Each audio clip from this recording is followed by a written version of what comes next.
Devocionais a Bíblia toda em um ano. Hoje, 2 Crônicas, capítulos 23 a 26.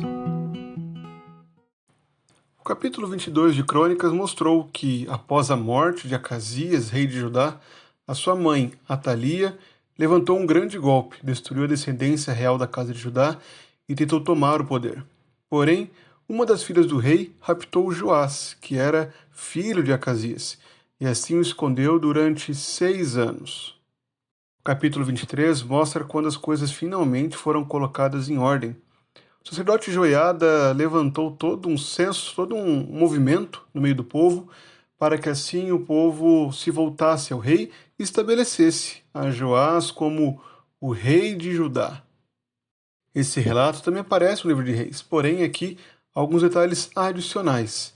É descrito o nome dos principais capitães de 100 que são enviados por Joiada para chamar o povo, e também há o anúncio de que foi o Senhor quem estabeleceu os filhos de Davi como reis sobre Judá. Por isso, Joás deve reinar. Uma informação que não aparece no começo do discurso de Joiada para o povo. E também há a ordem para que ninguém entre na casa do Senhor, a não ser os sacerdotes e os levitas que ministram no lugar. Uma informação que também não aparece em Reis. E também é dito que, ao contrário do que Reis fala, dizendo que os capitães obedeceram à ordem de Joiada, é dito que os levitas e todo Judá fizeram tudo o que o sacerdote Joiada havia ordenado. O que parece nesse texto é justamente que a ênfase maior está no templo, na ordem do templo, com os sacerdotes, os levitas, assumindo a fronte, a ênfase, enquanto os oficiais, os soldados, ficam mais para auxiliar no serviço desses homens que estavam servindo a Deus, colocando Joás como rei devido sobre o povo. O relato também da morte de Atalia, bem como da aliança com Joiada, tem poucas mudanças. Uma das mais significativas é a descrição de que Joiada entregou a superintendência da casa do Senhor nas mãos dos sacerdotes e levitas, ao contrário de dizer do que acontece em Reis, que ele colocou guardas no templo. Então a ênfase continua sendo naqueles que serviam diretamente no culto ao Senhor no templo. Já estabelecido no trono, agora o capítulo 24 começa a narrar a continuidade do reinado de Joás. Joás se comprometeu a fazer aquilo que era reto ao Senhor. Até durante os dias da vida de Joiada, até a morte de Joiada, Joás se comprometeu ao Senhor e começou a restaurar a casa do Senhor. Isso aconteceu justamente porque Atalia havia arruinado a casa do Senhor, como descrito no texto.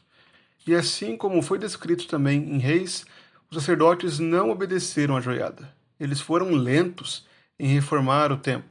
Assim, Joás os repreendeu e tomou para si a ordem para a edificação do templo, e tanto ele quanto Joiada administravam a parte da reforma no templo.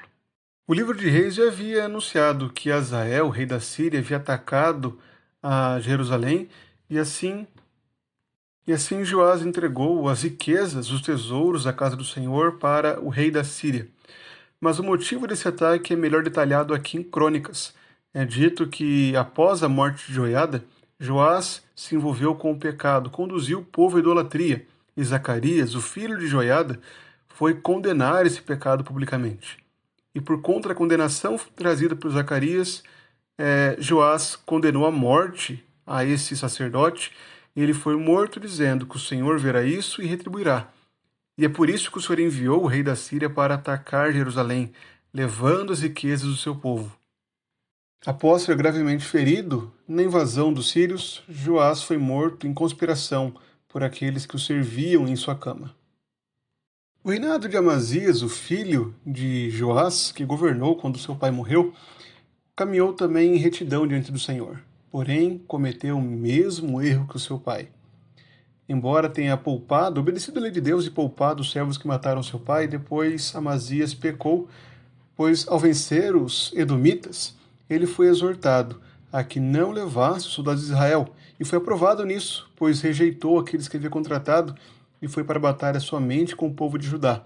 Mas, à volta de lá, trouxe ídolos, e isso serviu de tropeço para ele. Ele adorou esses ídolos, e por isso o Senhor se irou contra ele. E assim, Amazias foi morto pelo rei de Israel, Jeoás, em um combate que ele mesmo planejou, por conta de um juízo de Deus contra ele. Em seguida aparece o rei Uzias. o rei que governou durante mais tempo sobre Judá. Uzias governou durante 52 anos.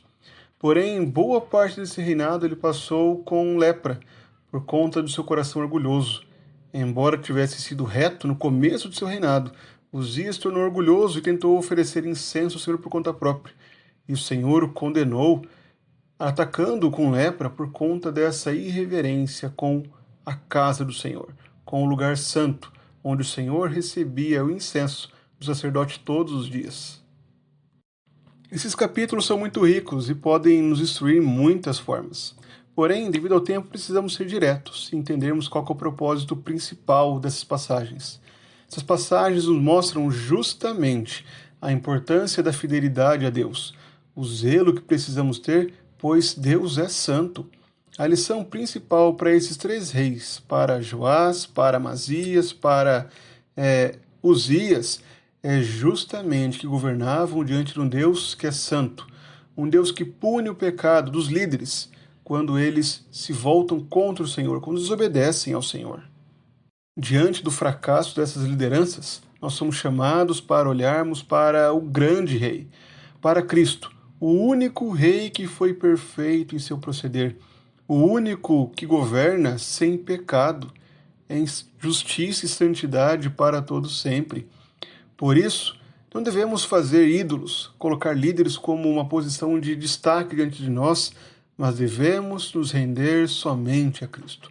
Somente Cristo é digno da nossa adoração. A nossa fidelidade deve ser voltada a Deus.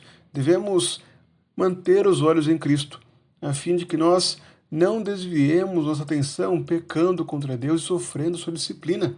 Precisamos ter um coração disposto a servir ao Senhor, a obedecê-lo, em retidão por todos os dias.